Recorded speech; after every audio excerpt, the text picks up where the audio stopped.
Je rappelle également qu'il y a deux types d'isométrie. Il y a des isométries qui conservent les mesures des angles orientés, qui sont les déplacements.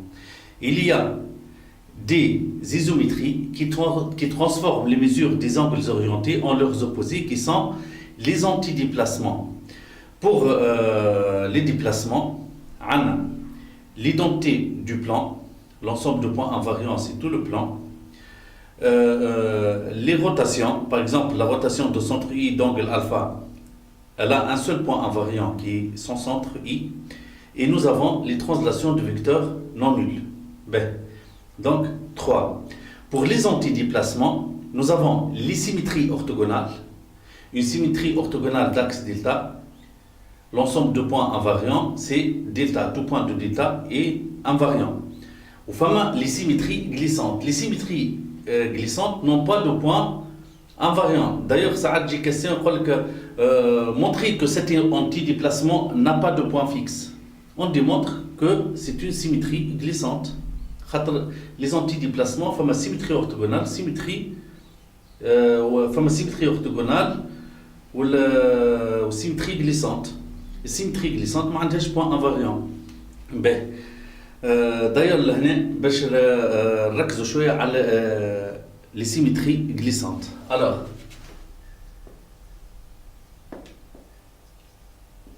symétrie glissante.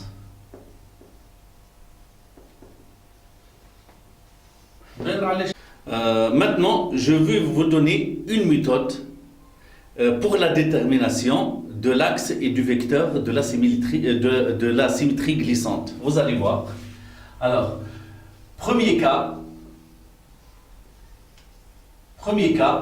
si nous travaillons avec 3 points, si on a 3 points, c'est-à-dire f de A égale B et f de B égale C. Bien sûr, f est une symétrie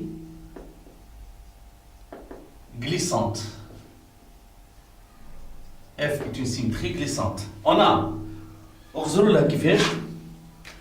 de A égale B et f de B égale C. Qui m'a Z f de A égale B, f de B égale C.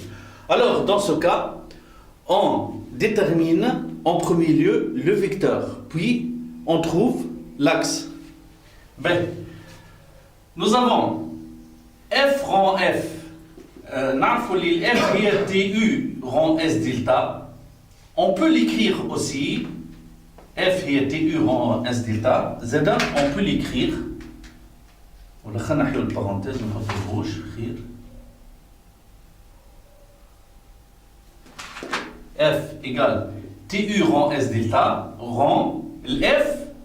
Mara, on l'exploite tu rang s delta, ou Mara, je l'exploite comme s delta rang tu.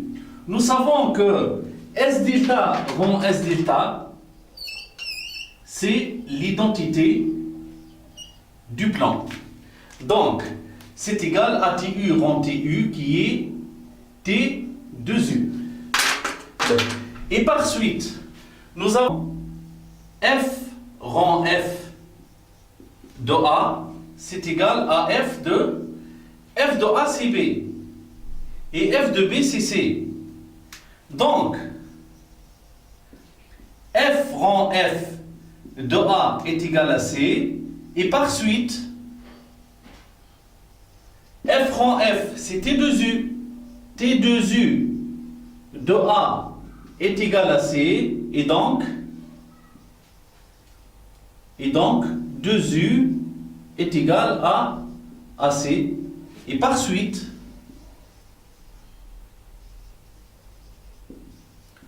U égale 1 demi de AC. Alors, avec détermination du vecteur. B. Donc, détermination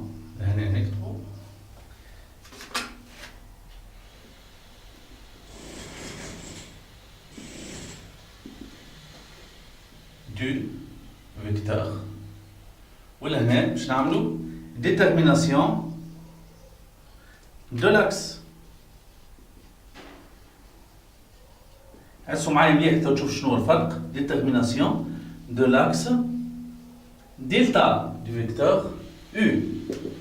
Détermination du vecteur delta. عندنا لهنا f de A égale B. Donc, nous avons vu que lorsque f de m égale m', le milieu I de m' appartient à delta. Donc, le milieu I de AB, du segment AB, appartient à delta. De même, f de B égale C. Donc, le milieu J de BC appartient à delta. Et dans ce cas, delta, c'est égal à la droite IJ. Bien sûr, lorsque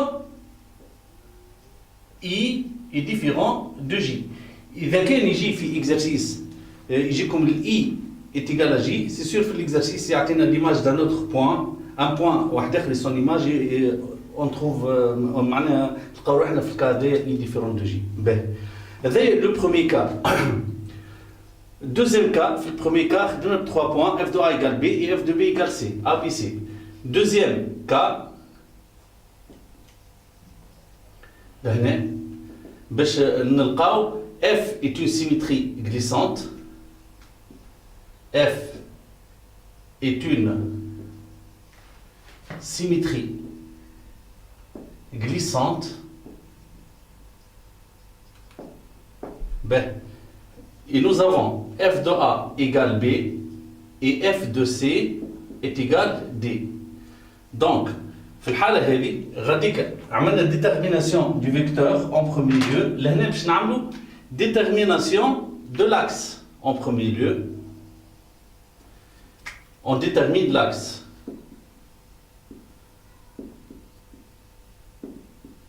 وبعد نعمل le vecteur de l'axe delta.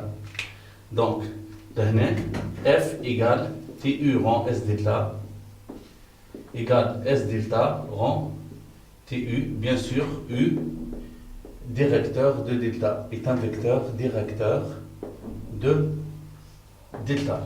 Détermination de l'axe, f de A égale B. Donc, le milieu de AB, I égale milieu de AB appartient à delta et f de C égale D, donc J égale milieu de AB appartient à delta et bien sûr delta c'est la droite IJ, bien sûr lorsque I est différent de J.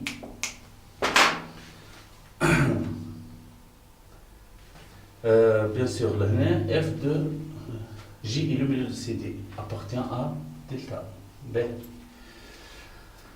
Maintenant, détermination.